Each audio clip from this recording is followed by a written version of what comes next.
आज मी तुम्हाला मटकीची उसळ करून दाखवणार आहे। अशी तिखट थोडी मसालेदार करणार आहे। त्यासाठी आपण मटकी घेतलेली आहे। 1 वाटी पूर्ण मी रात्रीला भिजू घातली होती घरीच। हे मटकी 1 वाटी मटकी भिजू घालून रात्री परत पाणी काढून मोड आणून घेतले त्याला। हे बघा किती छान मोड आलेले आहेत। आणि मसाल्याचे करायचे असल्यामुळे हे 1 टोमॅटो कापून घेतलेला आहे, 1 कांदा आहे बारीक चिरून घेतलेला, थोडीशी कोथिंबीर धुवून चिरून घेतलेली आहे बारीक, आणि थोडीशी आले लसणाची पेस्ट आहे। तर इकडे आता कढई गरम करायला ठेवलेली आहे।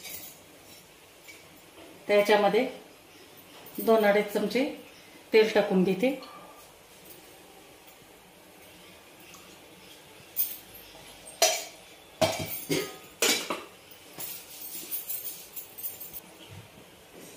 तेल गरम झालेलं आहे। याच्यामध्ये आता थोडेसे मोहरी टाकून घेते मी, 1 अर्धा चमचा मोहरी टाकून घेते।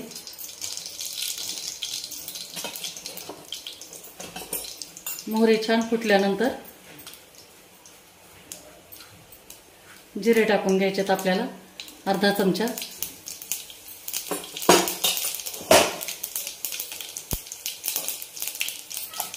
जिरे पण छान फुललेले आहेत। आता आले लसणाची पेस्ट टाकून घेते थोडीशी।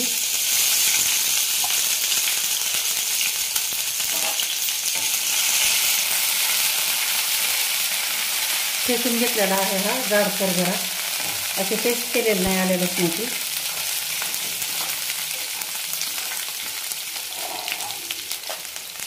कांदा टाकून घेते।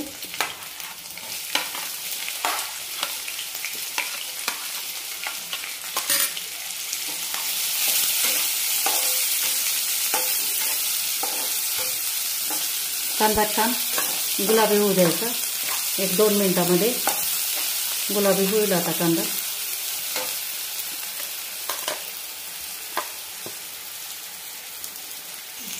हे बघा कांदा आता छान आपला गुलाबी कलरवर परतून झालेला आहे।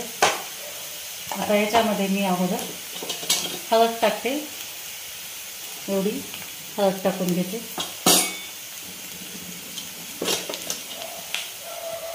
घरचं काळं तिखट आहे, हे काळं तिखट टाकते 1-1.5 चमचा,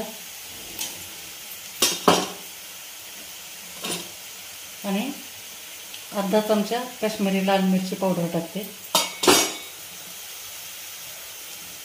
अर्धा चमचा धना पावडर टाकते।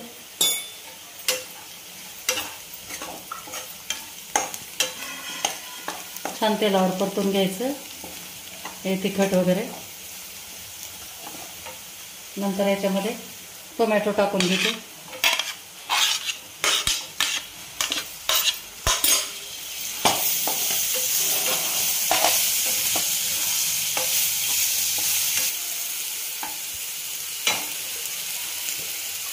टमाटे मऊ होण्यासाठी अर्धा चमचा मीठ टाकून घेते।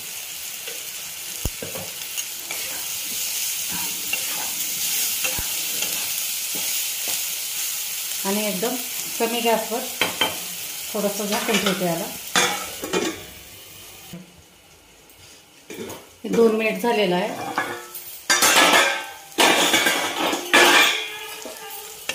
बघा टोमॅटो छान नरम झालेत आपले।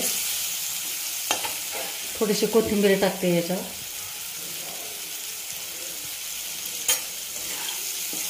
छान मिक्स करून घ्यायची।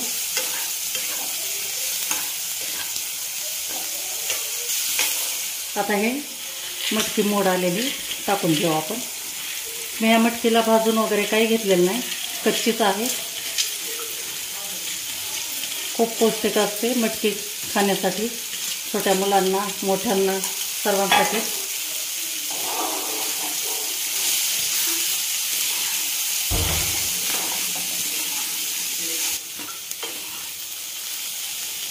हे अशा प्रकारे एकदम एकजीव पूर्ण साहित्य मिक्स करून घेतलंय। आता याला 1-2 मिनिट फक्त वाफ येऊ देते। कमी गॅसवरच. 2 मिनिट झालेलं आहे आपलं. बघू आता. बघा छान वाफ होऊन निघाली. झाली आपली मटकीची उसळ, मसालेदार एकदम चटपटीत. टिफिनसाठी ज्यावेळेस आपल्याला मोकळी भाजी नसते काय करायला तेव्हा ते वरतून थोडीशी कोथिंबीर टाकून घेते.